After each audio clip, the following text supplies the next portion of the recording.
शांति। आपका प्रश्न है कि हेल्थ एंड माइंड के मैंने टॉपिक सुने रही थी, बहुत रोचक व ज्ञान युक्त है। बहुत मंथन कर सचमुच मक्खन मिल रहा है। आपने बताया कि जब हम संकल्प करते हैं हमारी सुषुम्ना नाड़ी से रस उत्पन्न होता है, पर सुषुम्ना नाड़ी तो सूक्ष्म शरीर में होती है, तो वह तो एनर्जी की बनी हुई है, तो उससे रस कैसे उत्पन्न होता है? अगर यह नाड़ी सूक्ष्म शरीर में नहीं है तो स्थूल शरीर में साइंटिफिक लैंग्वेज में इसे क्या कहते हैं? उत्तर है, ये जो सुषुम्ना नाड़ी है वो सूक्ष्म शरीर में है, लेकिन सूक्ष्म शरीर की हर एक चीज़ स्थूल शरीर से जुड़ी है। आपको अभी ये भी सुनना पड़ेगा, कुंडलिनी और चक्र, उसके भी टॉपिक रखे हैं, नाड़ियाँ वगैरह, और उसका सेमिनार रखा है बड़ौदा का, दोनों का मिश्रण साइंटिफिक रीति से और चक्र के हिसाब से। तो ये सब सुनेंगे तो आपको क्लियर समझ में आएगा। तो ये जो सुषुम्ना नाड़ी है उसके पीछे मैंने कहा दूसरा एक जगह है जो वहाँ से ये रस उत्पन्न होता है। रस का अर्थ है ऐसे केमिकल्स, रसायन, एनर्जी, क्योंकि हर एक चीज़ आप कुछ देखने में नहीं आती। जो डिस्क्रिप्शन साइंटिफिक रीति से भी समझाते हैं उसमें भी कुछ दिखाई नहीं देता, लेकिन सारी चीज़ें पृथ्वी सृष्टि पर है। तो वो जिस प्रकार के हमारे संकल्प उस प्रकार के रस माना ऐसे रसायन उत्पन्न होते हैं। तो जिसको साइंस वाले भी कहते हैं, एक है हाइपोथैलेमस जो सुषुम्ना से जुड़ा है और दूसरा है थैलेमस। तो थैलेमस में से ये होता है। और हमारे सूक्ष्म शरीर और स्थूल शरीर दोनों सेम चीज़ है। जो भी स्थूल शरीर में चीज़ें हैं वही सूक्ष्म शरीर में है, और ये दोनों को जोड़ने वाली जो चीज़ है वही संकल्प से उत्पन्न हुए वाइब्रेशंस है। इसीलिए ये सारी क्रिया कैसे चलती है वही हमने समझाने का प्रयत्न किया है। आप ये मैंने कहा वो टॉपिक भी सुनो तो आपको समझ में आ जाएगा। ओम शांति। प्रश्न है कि योग का प्रयोग शुरू किया है, हमारा अमृत वेला मिस हो जाए तो क्या हम योग का प्रयोग जिस टाइम आँख खुली उसे टाइम कर सकते हैं? क्योंकि कई बार जब आँख खुलती है तो प्रयोग का टाइम शुरू हो जाता है, तो क्या करें? प्रयोग या फिर बाबा की याद में बैठे? क्योंकि आपने ये भी कहा कि योग का प्रयोग उसी टाइम और उसी जगह करना है, और यह भी कहा कि बाबा से शक्तियाँ नहीं लेते तो टचिंग नहीं आती, तो प्रयोग सफल नहीं होते, तो क्या करें? उत्तर है, देखो ये दोनों चीज़ ज़रूरी है। जब भी योग का प्रयोग करें तो उसके पहले मन को स्टेबल करना बहुत ज़रूरी है। इसीलिए योग करेंगे तभी मन शांत और बीच का रास्ता क्लियर होगा। तो पहले योग करके ही करना है योग का प्रयोग।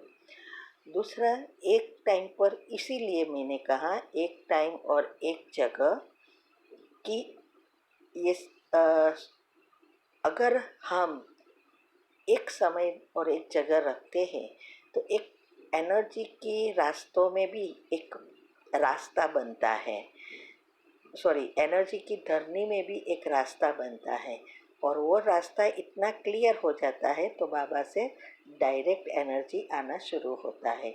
ये सब बातें हमने यूट्यूब पर भी रखी है कि सारा क्या होता है एग्जैक्टली और क्यों ज़रूरी है। तो ये दोनों बात ज़रूरी है। तो अभी आपको अगर योग का प्रयोग करना है तो रूल्स फॉलो करेंगे तभी सफलता मिलेगी। बाकी सफलता मिलने में बहुत समय लगेगा। इसीलिए अपने आप को ऐसा सेट करना पड़ेगा कि अमृत वेले से पहले उठ जाए, तभी आपको सफलता मिलती है। और ऐसे भी साइंस अनुसार कहते हैं कि कोई भी गोल हो उसको 21 दिन सिर्फ गोल सेट करने में सबकॉन्शियस माइंड को लगता है, क्योंकि वो एनर्जी का रास्ता बनाने में। फिर हमारे कितने बीच में नेगेटिव एनर्जी है उस अनुसार पुण्य कितना नज़दीक आता है, कैसे हमारे संकल्प है उस अनुसार योग के प्रयोग में सफलता मिलती है। तो ये दोनों बातें पर अगर ध्यान देंगे और साथ साथ दिन भर भी वही चीज़ सोचते रहेंगे पॉजिटिव, तब सफलता जल्दी मिलती है। इसीलिए आप यूट्यूब पर हमने रखा है सबकॉन्शियस माइंड के 3 नियम, योग के प्रयोग के लिए रूल्स, साइंस अनुसार 10 रूल्स है, वो एक्यूरेट अगर फॉलो करेंगे तभी आपको सफलता मिल सकती है। तो प्लीज़ वो सब सुनो और फिर प्रैक्टिकल करो, ठीक है। ओम शांति। आपका प्रश्न है, आपने कहा था कि एक ही संकल्प को लेकर आप योग करते हैं और योग के प्रयोग क्या है ये समझना है। मुझे बिंदु में बिंदु समा जाना और कमेंट्री सॉन्ग में खो जाना अच्छा लगता है, आप मुझे प्लीज़ गाइड करो। उत्तर है, देखो, मैंने ये नहीं कहा कि एक संकल्प पर ही करती हूँ, धीरे धीरे एक संकल्प एक स्वमान में स्थित हो जाती हूँ। ये सब विधि हमने यूट्यूब पर रखी है कि योग का प्रयोग क्या है। योग का प्रयोग यही है कि जो चीज़ हमें चाहिए वो पॉजिटिव एनर्जी खींचना है, बीच की नेगेटिव एनर्जी को ख़त्म करना है। तो वो आपको यूट्यूब पर बीके क्लासेस भी आप सुनो बड़ौदा के, और सेमिनार सुनो, तो आपको ये बात समझ में आ जाएगी। ये सुनना पड़ेगा, समझना, ये सिर्फ सुनना नहीं है, समझो, पॉइंट लिखो और बुद्धि में उतारो। जब बुद्धि को घिसेंगे तभी वो बुद्धि से सब सारा ज्ञान बाहर आएगा। और आपको जो जैसे योग अच्छा लगता है वैसे आप कर सकते हो। हाँ, जो चीज़ आपको अच्छा, बस यही है कि उसका डिफरेंस मैंने भी ये भी समझाया है कि एक ही संकल्प में स्थित होने से क्या होता है साइंटिफिक रीति से। ये सब आप टॉपिक पढ़ना, सुनना और समझना, ठीक है। ओम शांति।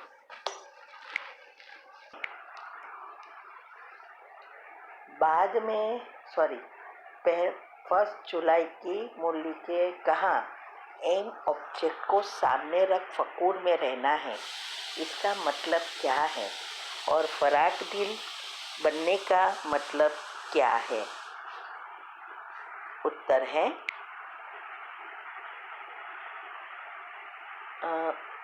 एम ऑब्जेक्ट सामने रखना माना सदा याद रहे कि हम अभी ब्राह्मण बने हैं, बाबा से कनेक्ट होकर विकर्म विनाश करना है और हमारा लक्ष्य है लक्ष्मी नारायण बनना।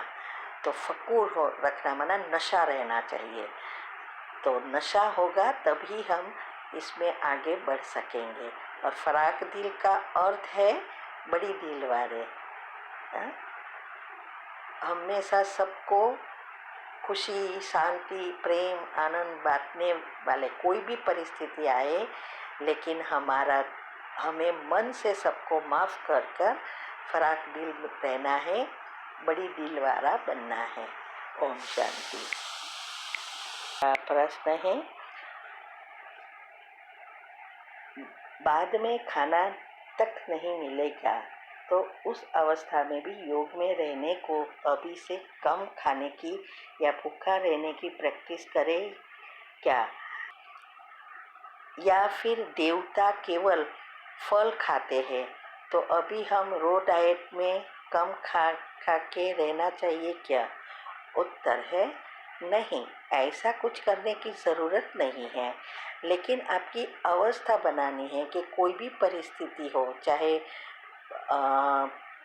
कोई भी कैसी भी सीज़न हो, परिस्थिति हो, जगह हो, हमें योग लगा सके, खाना मिले या ना मिले।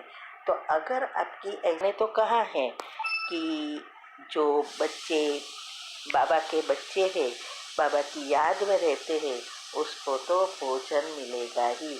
तो ना तो भूखा रहने की ज़रूरत है, ना फल फ्रूट खा के रहने की ज़रूरत है, या नहीं कम खाना है। माप का खाना तो चाहिए ना, नहीं तो शरीर कैसे चलेगा। ठीक है। ओम शांति।